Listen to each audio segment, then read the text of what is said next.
Welcome to the Revolution Church podcast.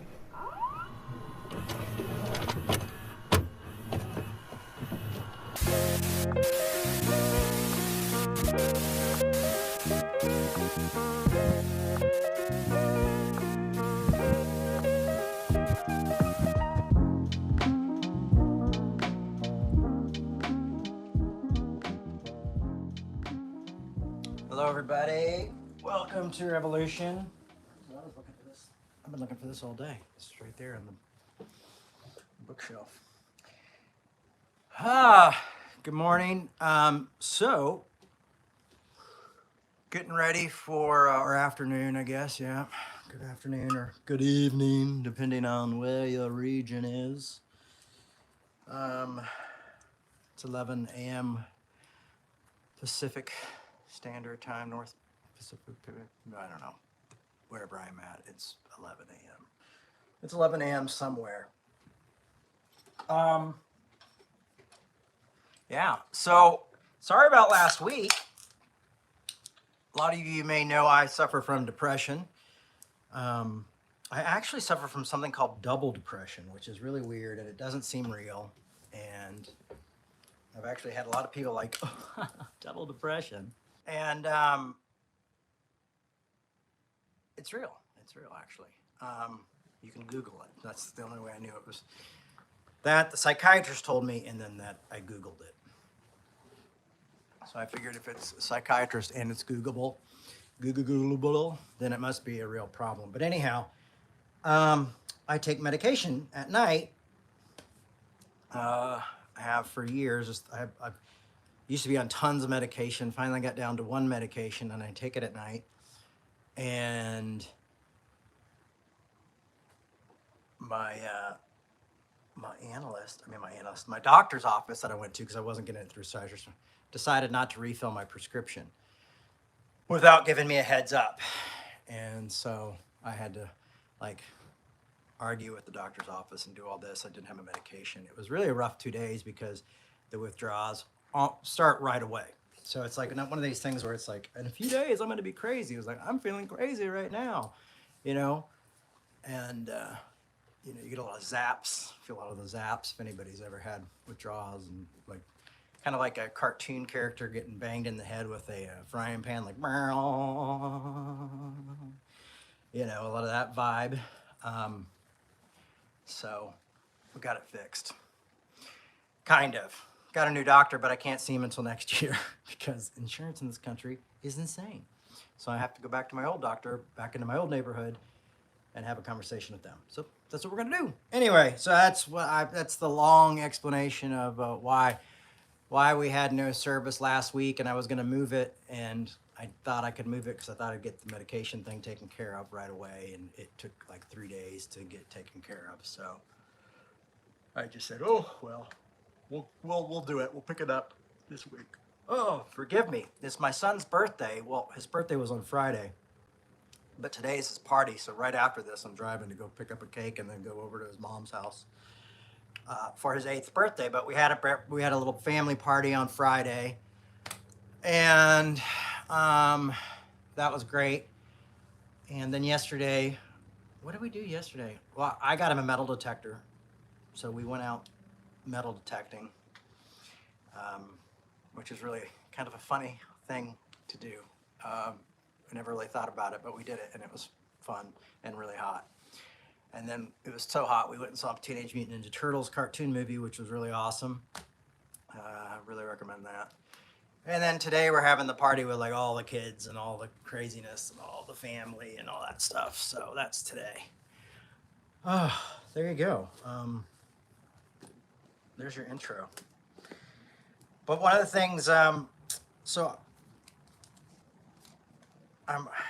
as usual, I rewrite my talks over and over again and rethink them, and often it really works.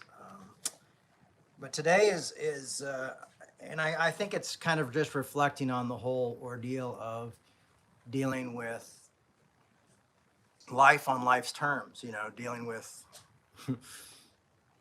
when the medical industry and pharmaceutical industry and all the, down to the pharmacists, and all these people have such control over who we are and things like that.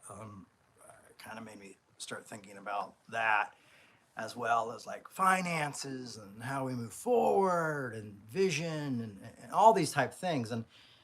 And so I was challenging myself, like, could you, like, I'm always honest. I feel like I try to be as honest as possible with these talks, but I was like, okay, so I really want to challenge myself, to just like be super honest about where you're at right now. I've got one. See how I got this gray right here, and then the beard is almost completely black? It's because I was dyeing my beard, but I had a complaint to eBay, and I got on the complaint line number for them to call me, and they called me when I was doing it, and I wasn't finished, and so, boom.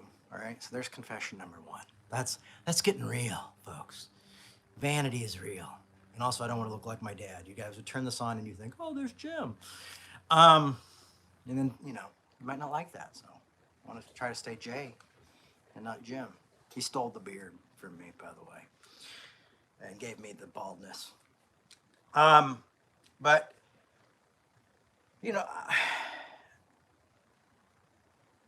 it's hard sometimes in this world, in this society, where we're hit with news all the time, where we're hitting with all this like propaganda. I mean, got a guy running for office who's like got all this, no matter what your opinion is on that person, who's have like 91 counts against them, and is still, I mean, like when I was a kid, like if you had an affair or if you did something just slightly wrong, you dropped out because you just, that's what you did.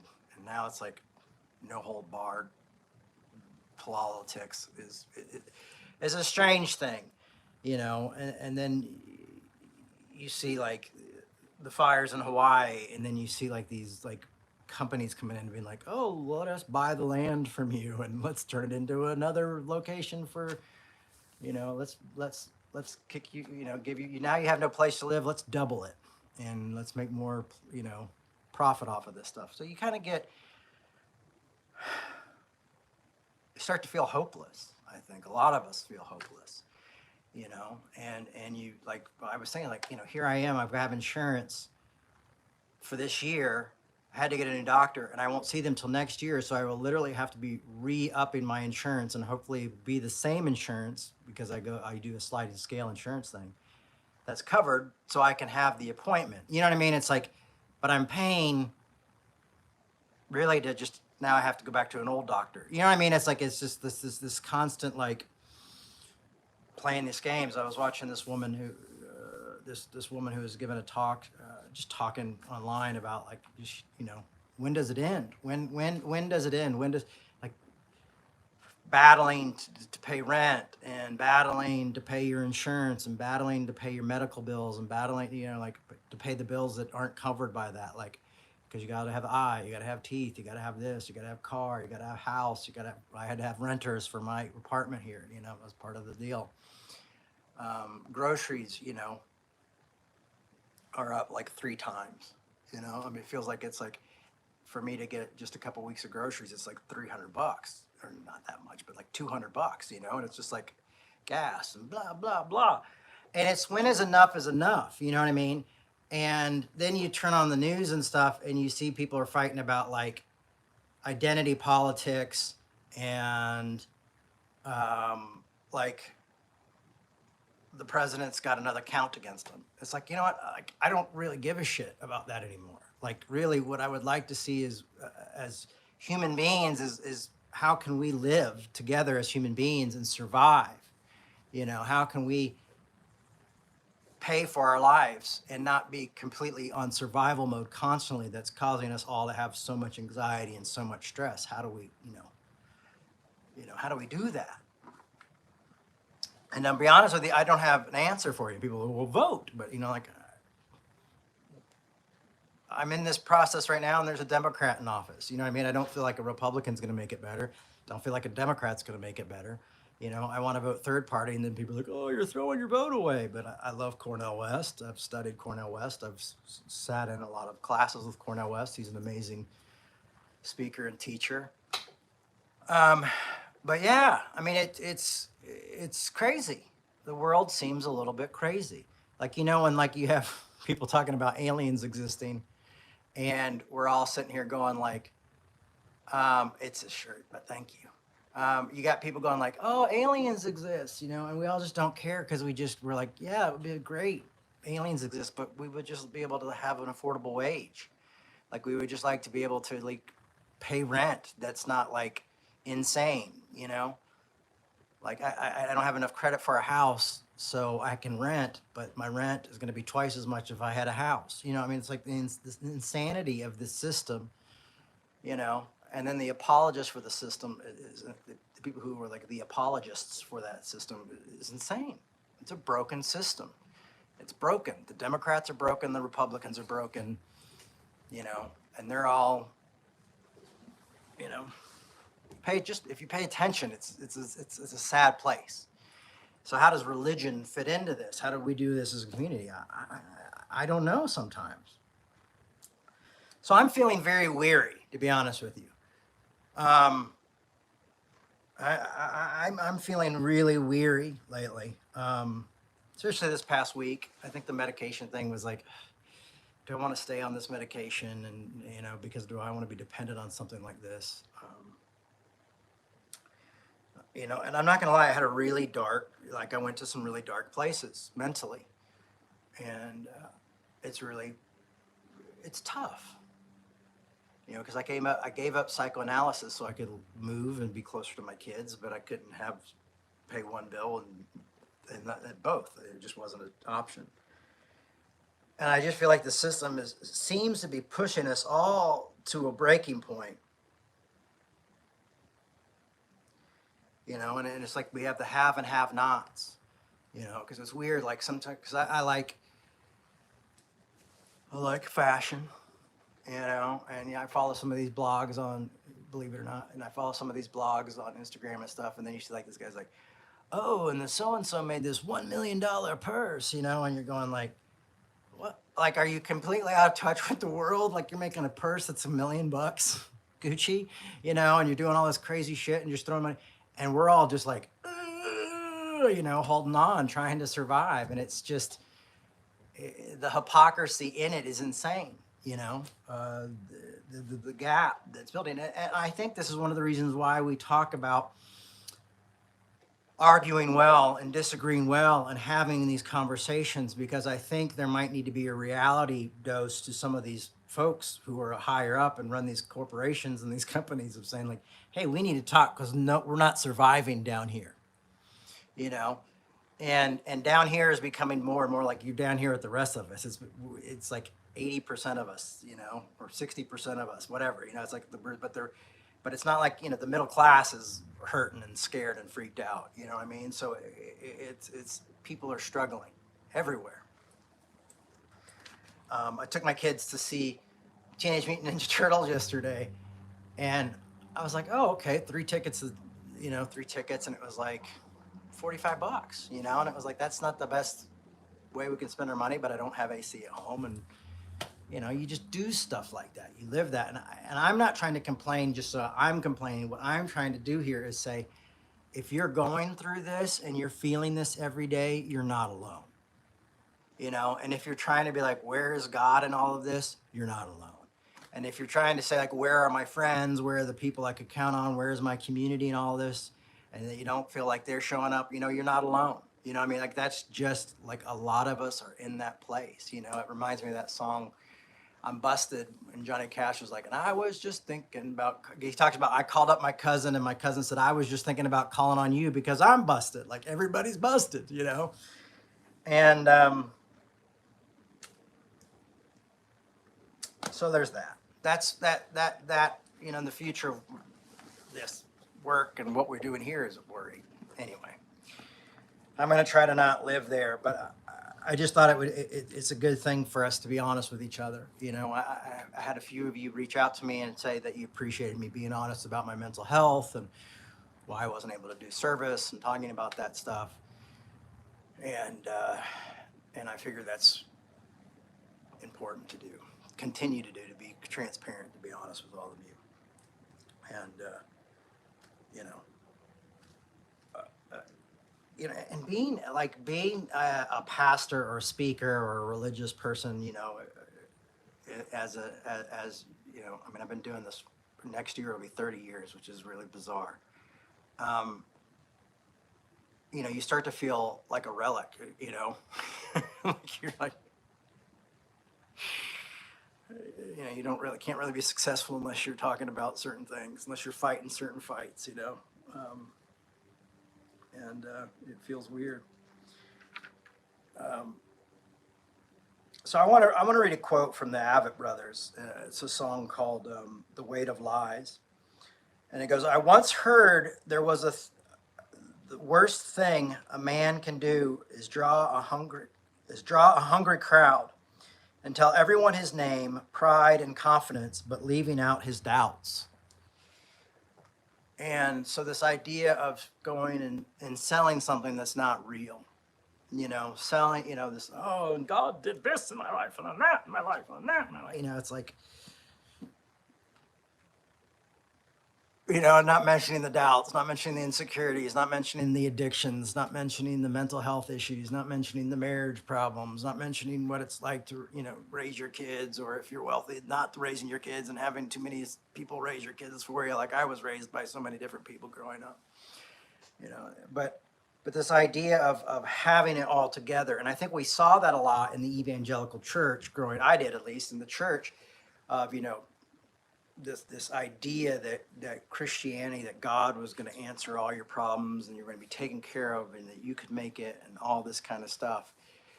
And I don't think there's a lack of faith of all of us going like, well, now it's starting to feel like we can't make it. It's starting to feel like this last leg is getting a little bit tougher to push forward on. It's getting a little bit harder to live. It's getting a little harder to love my neighbor. It's getting a little bit harder it's really getting hard and struggling to love my enemy. It's really faith, and feels empty. There's times where we feel forsaken because these are real issues. No one wants to live a life of just surviving, because you don't live life. I remember hearing Pete Rollins say, somebody asked him if he believed in life after death, and he said, I believe in life before death. But there is no life before death if we're all stuck in this like survival mode of how do we do it. It's tough. But that Avett Brothers also made me think of Luke, a chapter in Luke.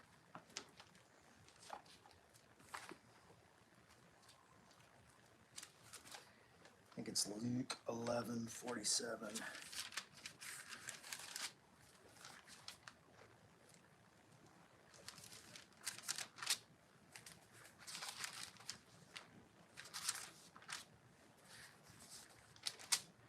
Oh yeah, and it goes Luke 11:47 says, one of the lawyers answered him, Teacher, when you say these things, you insult us too. And Jesus said, Woe also to you lawyers, for you load people with burdens so hard to bear, and you yourself do not lift a finger to ease them. Woe to you, for you build the tombs of the prophets from whom your ancestors killed. But this idea of like you create these burdens that you don't even have to deal with yourself, and you're like, oh, you better pull yourself up by your bootstraps. You better get your and I see a lot of this today in politics. I see a lot of this today in the world of this idea of like, scapegoating. And even, and what the weird thing is that it's often the poor themselves are saying like, oh yeah, we don't need that, and get rid of that help and get rid of that. And we don't need all these people taking advantage of, government assistance and things like that. And it's often people who need government assistance who are being told that, it's like when the opioid crisis happened, They blamed the addicts and the abusers, sorry. They blamed the addicts and the abusers for it, and you're, oh yeah, those addicts, oh yeah, they're a mess, well, they're a mess because they're on your product. But this idea of not helping others, now I always looked at this as kind of legalism in the church, of where people were like, well, you gotta be a good Christian, you gotta do that, and then impossible standards that no one can meet. But I think we see this in society quite a bit, as this like impossible standard. And I think one of the reasons why identity politics is really a weapon against all of us in humanity at this point, is because it does hurt groups of people, but it also stops the conversation happening for the majority of people who are dealing with poverty and people who are struggling to make ends meet. So that's also a very interesting thing as well. Sorry, it's telling me I have a voicemail. I get it.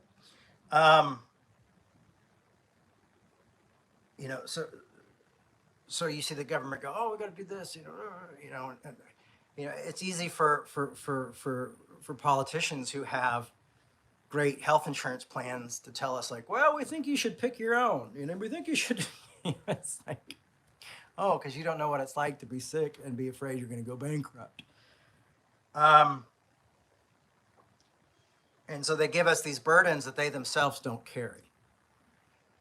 And I think that this is why the time to argue, and that the part of arguing well, the arguing part comes in, the time to speak up loudly and say, we want to do this, but we want to do it well, we want to do it non-violently, but we need to be having these conversations of everything that the system is falling apart. People's lives are falling apart. There's a reason they get addicted to some of these drugs and things, because there's no hope, because they're just trying to survive.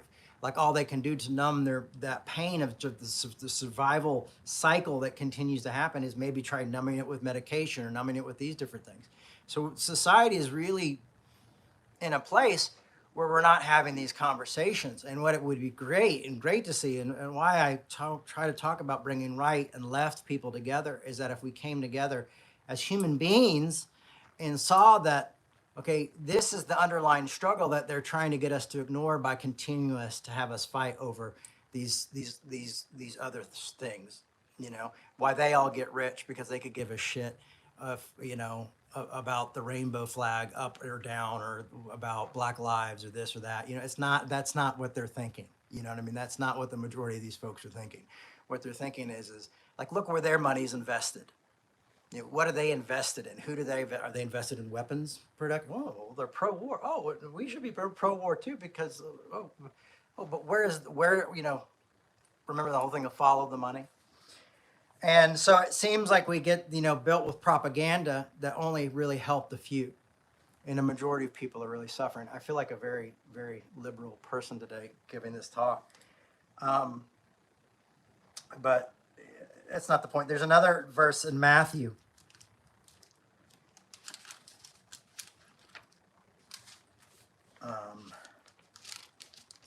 Matthew 23:4.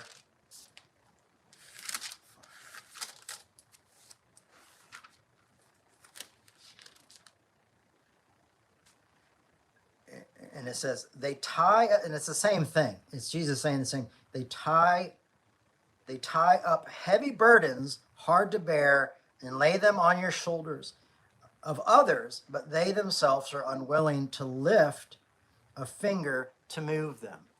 And I think we see this, it's kind of a way of scapegoating and saying like, well, they're not doing what they should do, but it's like, but you don't have any idea what these burdens feel like. You're not carrying the same burden as I am. You can't share in my suffering because you have no clue what the suffering is like. So it's like, there's certain mental health issues where I've sat down and then people struggle with that I don't understand. I don't get it. I don't like, that doesn't make, I'm saying, can you try to explain it to me? Can we try to talk about it? But I'm always like, you really need to see somebody professionally, because I'm having a hard time empathizing, because I don't really know where that is. I do my best to empathize,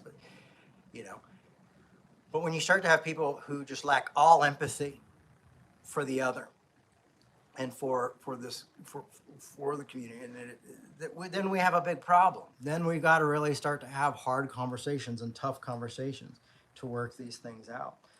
And it's still amazing to me that a lot of these people, like these verses I've used. I remember using these when I remember using this and talking about Mark Driscoll years ago, and probably 15 years ago. But what's amazing to me is like guys like them are still like 100 times more successful than what people like me do, like this type of ministry, like this whatever revolution is. Like guys like that are still like selling those impossible standards, and people buy into it. We like to buy into the illusion, or the delusion, and support it, and then it breaks us, and for all of us, some of us just live in that life. And so what I want to encourage you to do is share with others that you're hurting, share with others that you're struggling, tell your friends, and listen to others when they're struggling. If you can help. If you can't help, at least you can help by listening. You can say encouraging words. There's a lack of empathy that happens, and a lack of sympathy for each other, and we become really like these tough people, and we forget like we're all struggling to go through this. And like I have a friend of mine who's like, I guess this is just where life is right now. And just those words encouraged me, because I knew what they were saying is like neither one of us can really console one another with all these different issues, but we're both going through it, And I have another friend who's even going through it worse than, and you go, I got to listen, I got to hear, and encourage, so it's tough right now. And you're not alone. I often feel like the government is like in James. Remember the verse, faith without works is dead. That verse, I used to hate it. Now I do, I appreciate it. Because the whole point of faith without works is dead, which is in James 2, is that you see someone suffering, or you see someone hurting, you see someone hungry, you see someone in need, and then you go, all right, well, eat well, do good, bless you, keep a full tummy, stay dressed, enjoy, enjoy your lovely home, and they don't have any of that, and you've got it, and you're going, oh, bye-bye. And that's where James says, faith without works is dead. James is saying, like, your faith is useless to this person's going to starve to death, because you're saying, pull yourself up by your bootstraps, get a job, get a better job, get a better job, and you need to get a super duper uber job, and get 5 of those, and then you eat well. Bye-bye, brothers, see you later, That's what we've become. And for me, like the simplest practice of Christianity is that we love one another, we help one another, we help support one another, and we find ways to do this. And I feel like we need to be a voice crying out to like our government and to like people in the church world saying like, hey, this isn't happening. It's Pharisees everywhere. Now government's Pharisees. Now liberals are Pharisees. You know what I mean? It's like we're canceling each other. We're doing all the things. We're just tearing each other apart over these other issues that have become a great distraction, while all of us, like even those two groups fighting, are still wondering, like as they drive home, like, is this just surviving? Is this just surviving? Is this just surviving? Like capitalism is destroying people on both sides of the aisle. And we got to find a better way. And that's where arguing well comes in, and not scapegoating each other, And the thing is, if I've brought this up to my father before, and he's like, oh, you can't say that. What are you, a communist? And it was like, he's so far removed from the conversation. He's like, do you want children to have sex changes? I'm like, is that, like, how is that in your brain? It's also like, making sure that people know the truth. It's like, no, what do you mean? Like, because I'm on the left, you think that this is what I believe? It's this, like yesterday I sent pictures and like, are your kids in a good school? It's just like, what's that mean? What does good mean? You know, what does it mean even? You know, is it a private school that discriminates against certain people? Like I went to private school and made my life a living hell, you know? So it's like, it was a Christian school. Christian school was hell, you know? And I thought all my teachers represented God, so I thought God wanted me to have a pocket on my t-shirt and my pants tucked in and no highlights in my hair. You know what I mean? It was like, and if I smoked at McDonald's, forget about it. I was toasted in hell forever. You know what I mean? It was just like, you know, education wasn't the most important thing. My conduct and my good behavior was, you know. So anyway, and those impossible standards, I felt crushed by those impossible standards. That's why I told you I recently actually talked to someone from that school because I'm like, I'm 47 and I haven't forgotten it. You know, I thought at one point this idea of like, well, what they're saying to me will ring true, and they're adults, so they must know best, you know. And then you're like, well, I'm 47 and I still feel hurt, and I haven't forgotten. You know, I still carry these burdens, I still carry these scars with me, you know, and it feels sometimes it feels hopeless, you know. Honestly, like I just feel like the only thing I can do with my dad is just try to be his friend, and like when he says stuff like you do want everybody to have a sex change as a teenagers, I just want to be like, or not like, or whatever. I'm like, well, no, I don't even want teenagers to be able to, you know, if you're 18, you get a tattoo. That's when you make regrettable decisions at 18, you know, like before that, then you've got to, you know, be under your parents' guidance, you know, and I don't, you know, your brain's not even fully formed. Like I can't have like that nuanced conversation with him. And some of you hear that and you're thinking like, Jay, you know, you think I'm sounding conservative. And that's the problem is, look at this, like we go to war over these things and we're all still suffering. Like we can't allow room for nuances within conversations and things like that. So it's just scapegoating. We become more divided and we're all suffering and we're all being crushed by this one big system that is just like pretty much laughing at us. I'm like, they're like, oh, social media, they love it. I'm sure they love it. You know, we just, you know, drive people by fear.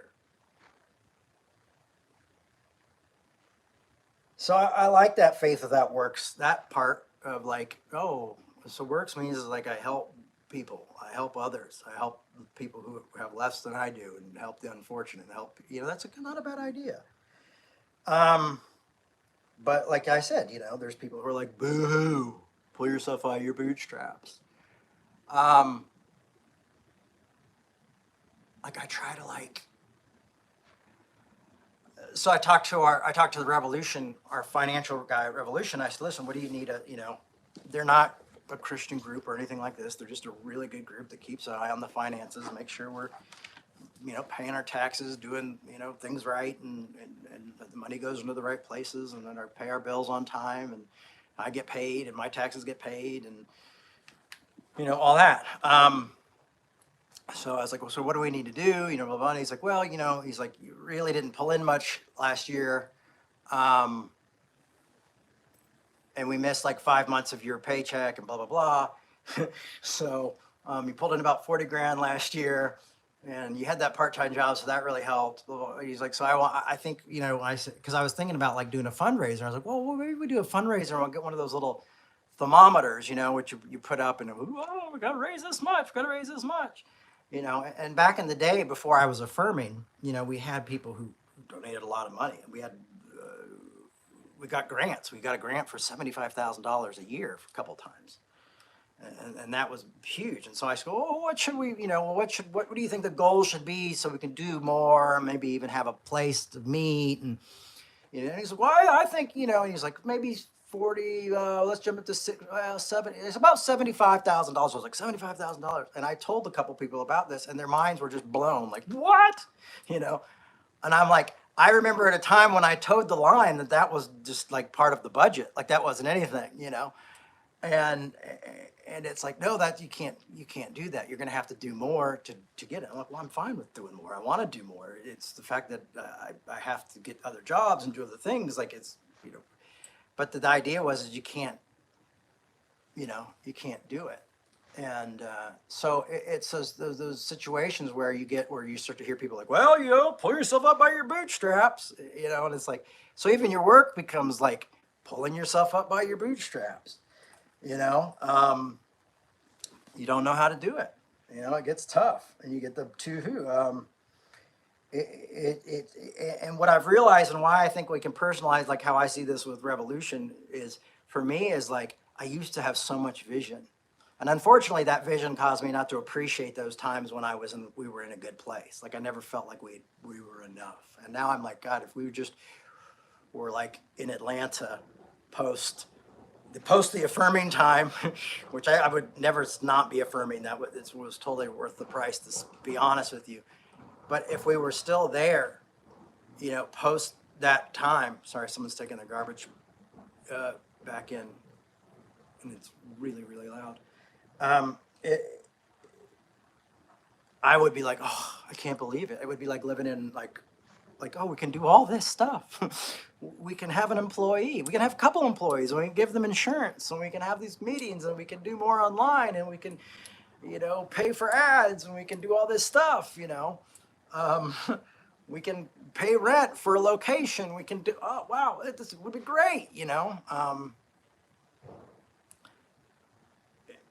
But I always had the vision that was this bigger vision of like, well, now we've got to do this. Now that we've arrived at this point and we have a congregation and we meet and we're going to do that. And then we started doing all the online stuff. And thank God we did that because it's how we've been surviving for the past few years is like, well, now we got to, so we gave money to more, get money to, so we have given money, then we gave money and they give it, and you just try to go, how do we get bigger? How do we get bigger? And you just didn't appreciate it. Never appreciated it. And for now, what I've realized is like this survival thing within even just the ministry, not less my own personal life, is your vision just starts to die. Like, so for me, oh, what do you want from Revolution? Or maybe, someone was just like, start meeting in person and stuff. I'm like, okay, that's great. But like, usually when you start meeting in person, most folks in person aren't really the people who support you. It's usually people who are from online, and you have to pay rent on a place, and then usually you need to pay somebody to like a lot of the bars and stuff. You pay somebody to come in early, and there's just a few things you got to do, and you got to pay the rent to be there every day, or be there at least on Sundays. And if you want an office space, you have to pay for that as obviously. And so people are like, well, why aren't you doing that? And I'm like, well, just because we can't get the bare minimum. We can't even live on the bare minimum, And so what your thing is like even that, like a vision of what you used to do becomes like stagnant, And in my own life, I'm going like, I called the record store that I worked at 20 years ago and said, do you know anybody in Seattle who owns a record store, that might be willing to hire me, And at the same time, I'm helping produce a film, and I'm talking to all these really famous people. I mean, I swear to you, it's like you couldn't make this stuff up. Like, it's just weird. It's like, how is this real life? How is this, And we just made this film, another film about my mom, and and you're going like, how is this real life? And how do you keep yourself from following into the situation of just that survival thing of going, I'm motivated by finances. Like I don't think like all our senators were like, yeah, I'm going to invest in war stuff, and I'm going to and I'm going to, all these these politicians who came in was like, hey, we're going to health care for everyone, and maybe they were lying. Or maybe they had really a good heart for it, but then the healthcare companies come in and go like, no, we'll make a lot of donations. We'll give you a lot of money to not talk about that and just say like, people need a choice. People really need to be able to make that choice on their own.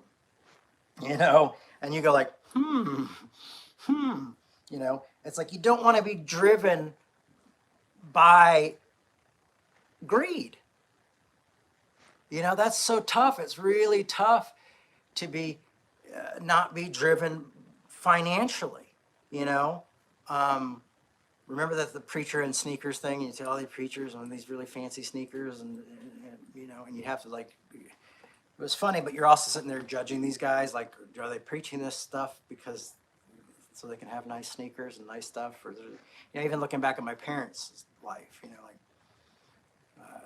did we do this for this, you know? But luckily, my dad was just addicted to building bigger things. It wasn't really about him having the money; it was about him making bigger and bigger things. But unfortunately, it's just still the same trap of like his vision was so big that he got caught into this thing of like, oh, I'm just going to bring more money, and then his message was changed and about, oh, well, God loves those who give, and now he's got the exact opposite message because he lost everything, you know. And it's like, where do we move? Where finances? We don't want finances to drive the vision in life or in work or in what we're doing or in especially in politics. I mean, that's what it does. So many of us are motivated by the many needs, you know. And I'll tell you what, it's like telling people to argue well seems to be a very irrelevant thing right now. To be honest with you, people, I feel like we've become so, like our sensory has become so like overblown by social media and things like that, that just like simple things like, hey, how can we have good conversations and sit together and have these tough conversations with each other? You know, how can we be nonviolent and try to have these talks to, you know, maybe end poverty and make sure that people aren't homeless and that, you know, people on the streets, where I live in Seattle, aren't, you know, dying from this opioid crisis that's happening here, you know, and that maybe we can help them get their lives together. Like, how do we do this, you know? How do we stop the opioids also from coming in, you know? So there, I mean, it's not an easy thing, you know? You also got to stop drug dealers, and this, you know, there's a lot at it. It's a complicated issue, and that's why there needs to be proper conversations about it, and that's why we need to let our voices be heard, not just through like, oh, I vote. I do that two-party. I just vote. No, like we should probably be screaming at politicians, and you could scream at pastors. I mean, I know some of you scream at me. I think arguing well could work, folks. But often, sometimes I feel like my critics won, you know? Often I feel like, you know, the people who were my supporters who came and told me like, God is against you and you'll never do another good thing again if you go and you stay and you're honest with your truth, and the Holy Spirit will be against you, and blah blah. And I did. I had a few really come at me pretty hard, and like people who were like close to me and like mentors, like if you go this way, God's going to take his hand off of you. There's not going to be, you know. And these guys still have big churches, you know. And I'm going like, I'm sitting in my house talking about like, you know, arguing well. And it was tough. You know, sometimes it feels like critics won. You know, the bad guys win. And I think that's the reality that we have to realize is why the crucified Christ, the humiliated Christ that we've talked about before, is kind of important, because in that scenario, you know, the Romans won, the bad guys won, God, you know, and Jesus comes back, but doesn't really do a whole lot of cool stuff. You know, it wasn't like, oh, he won, he just, and then poof, oh yeah, I was Jesus' spy, you know.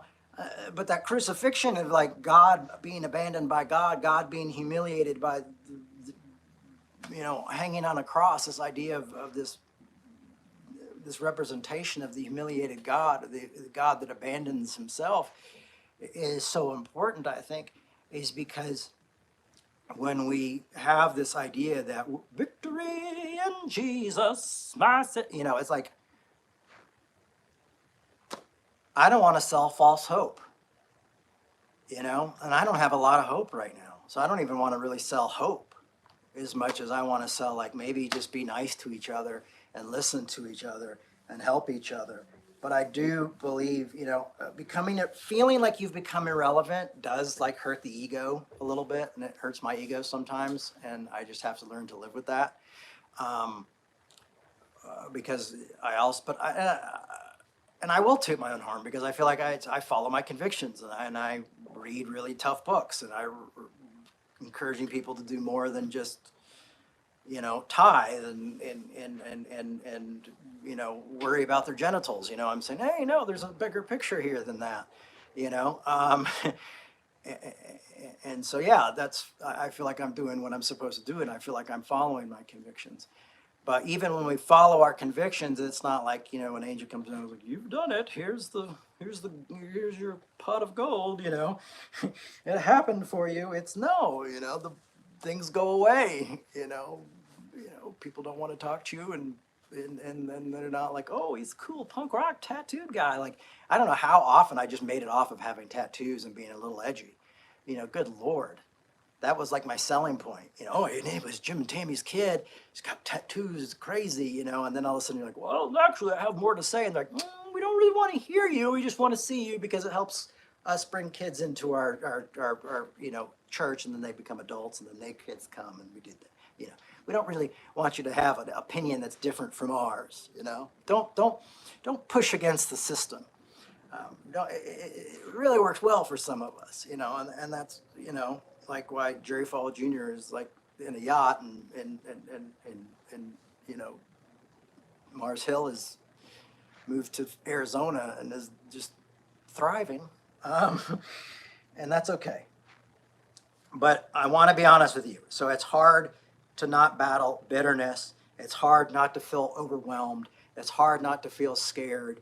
It's hard not to feel like you just want to give up and just go do something else.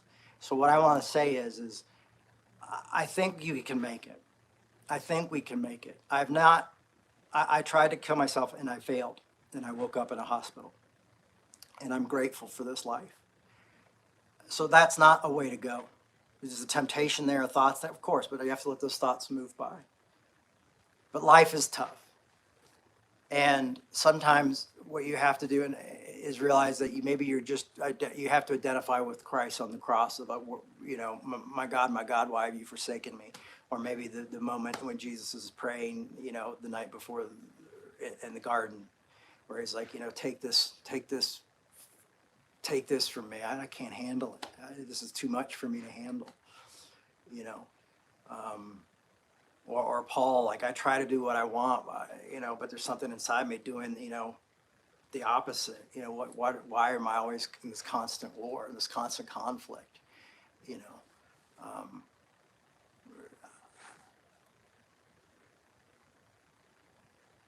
I think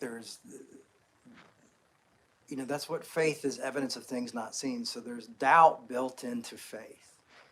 And I think you have hope in faith, but you also have doubt in faith. And they're both elements of faith. Doubt and hope are both built within that structure. And there's also, we've talked a lot about contradiction. I read some about Hegel's contradiction. I'm trying to do some more study on Hegel's contradiction, but it's really hard to pinpoint all the great places it's written about, but I'm trying to do that and work on that. But then there's the contradiction of this kind of hope and doubt, or this hope and giving up, like, what happens when these two meet? And I think that's the question we have to ask, is what happens when these two opposites, when these contradictions come together of hope and doubt? Is faith what happens when the contradiction? Is that something that's greater? Those two contradictions come together and you have something called faith. So you say, I have faith that I'm going to make it, but that's filled with hope and doubt. Maybe that's what we're looking at, is that we're in a life of complete contradiction. Victory in Jesus, even though Jesus is dead on a cross, and he comes back and he calls some of his guys out, and then he tells them to love each other, and then disappears, but that's the point.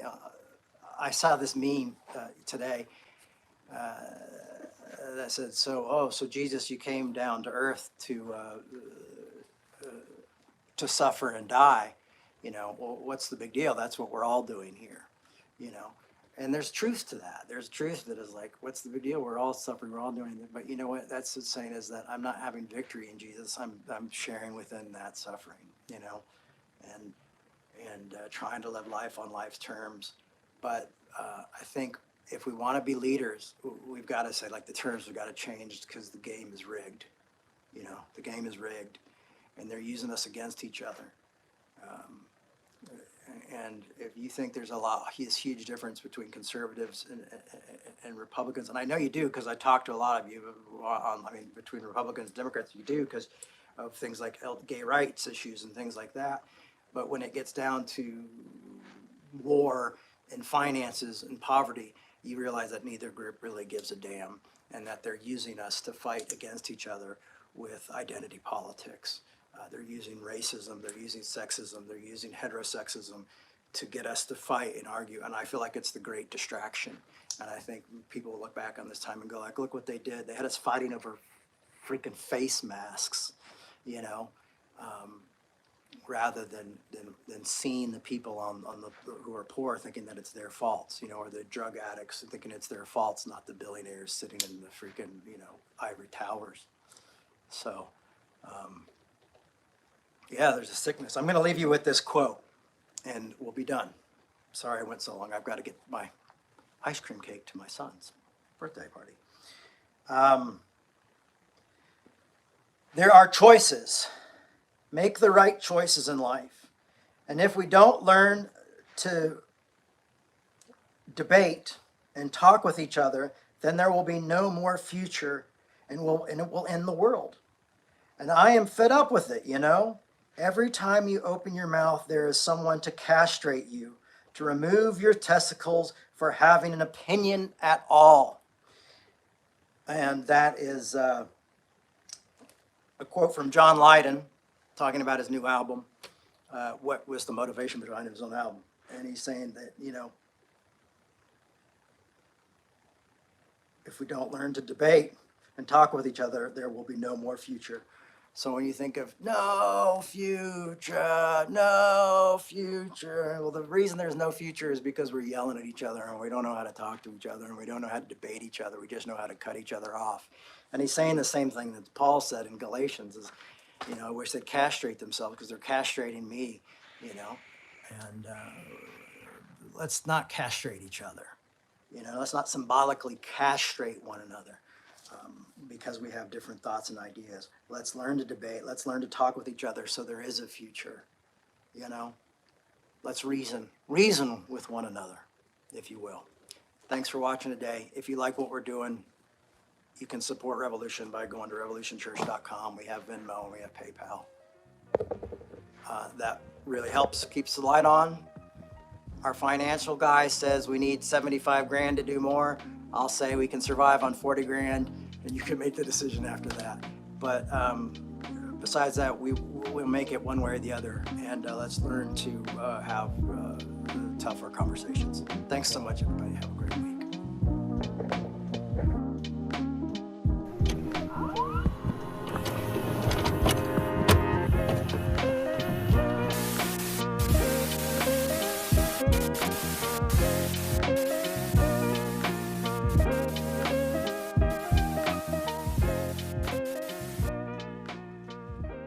Thanks for listening. We hope you enjoyed this podcast. To make your 100% tax-deductible donation today, please visit revolutionchurch.com/donate. You can also learn more by clicking the donate section on the website.